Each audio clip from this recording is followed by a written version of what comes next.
For today's mini vlog, ayan po at nag-aayos na po kami ng gamit. Papunta po kasi kami ngayon sa Bataan. Doon po namin isa-celebrate yung birthday ng aking lola. Yung panahon po na nagmabiyahe po kami, nakikita niyo po ba yung kabilang side ng tunnel? Nagkaroon po kasi doon ng landslide kaya po hindi po doon kami dumaan. Dahil ng mga panahon po na yan ay bumabagyo po talaga. Buti na lang po nung mga panahon na nagbabiyahe kami, wala pa po masyadong ulan. At nandito na nga po pala kami sa Bataan, sa Lucky Heaven Beach Resort po kami nagstay.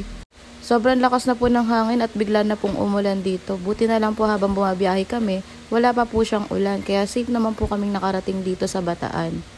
Kaya pagdating din po namin dito, naligo na rin po kami sa swimming pool at nag-enjoy kahit na umuulan. Kasi sayang naman po yung bayad namin, kaya kailangan sulitin na rin natin. Ayan po sila mama at si tita na nagpe-prepare po ng food. Sobrang lakas din po ng alon dyan, kaya hindi na rin po kami pinayagang mag-beach. Kaya ang pinaka-nasulit lang po talaga namin dito ay yung swimming pool. Kahit na po bumabagyo, tumuloy pa rin po kami kasi sayang po yung reservation po namin dito.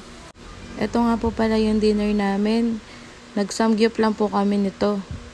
Masaya din talaga kapag nagkakaroon ng birthday. Kasi dun lang din kayo nagkikita-kita ulit ng mga kamag-anak mo. Sobrang bilis ng panahon. Dati-dati ang iniisip lang namin kapag nagkaroon ng gathering ay maglaro lang kami ng magpipinsan. Ngayon yung iba sa amin may mga pamilya na, nag-aaral at nagtatrabaho kaya sobrang busy na nila. Bigla nga palang nawalan din ng kuryente nung habang kumakain kami. Kaya ayan, tuloy pa rin ang kain kahit nawalan ng kuryente. After namin kumain, nagpunta na rin kami sa kwarto. At syempre, hindi mawawala sa amin ang bingo dahil ito lang ang libangan namin sa gabing ito. Ang saya lang din kapag nagbibingo kayo kasama ang mga kamag-anak mo. Grabe, puro tawa lang yung ginawa namin ng gabing ito. Paano naman kami hindi magkakanda-ihits at kakatawa? Bago namin malaman yung sagot, pagmamatin muna kami. Yung tipong gusto mo lang namang maglibang, pero napapaisip ka kung ano yung magiging sagot nun. Dahil kailangan mo pang mag-minus or mag-plus para malaman mo kung ano yung sagot. At eto na nga, nakagising na ulit kami ng kinabukasan, kaya nagbe-breakfast na kami niyang panahon na yan. Ito nga pala yung araw ng birthday talaga ng lola ko, kaya ayan, kain muna tayo.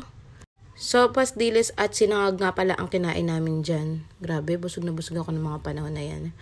Oh, hala, Mia, buhatin mo yung anak mo. Ay, este yung kapatid mo. Para magpicture kayo dyan sa tabi ng dagat.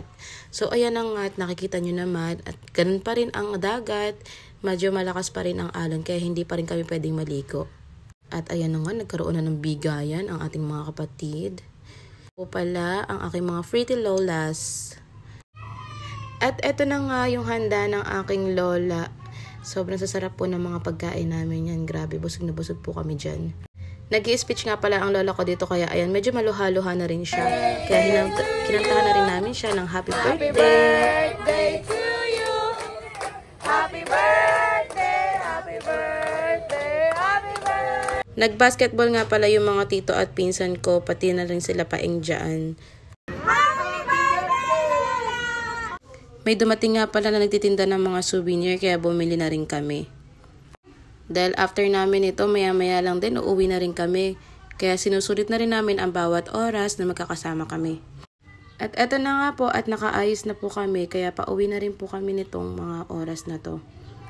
Thank you so much po Lola at sa mga titos-titas at kamag-anak po namin na nakasama po namin sa araw na to. I love you guys!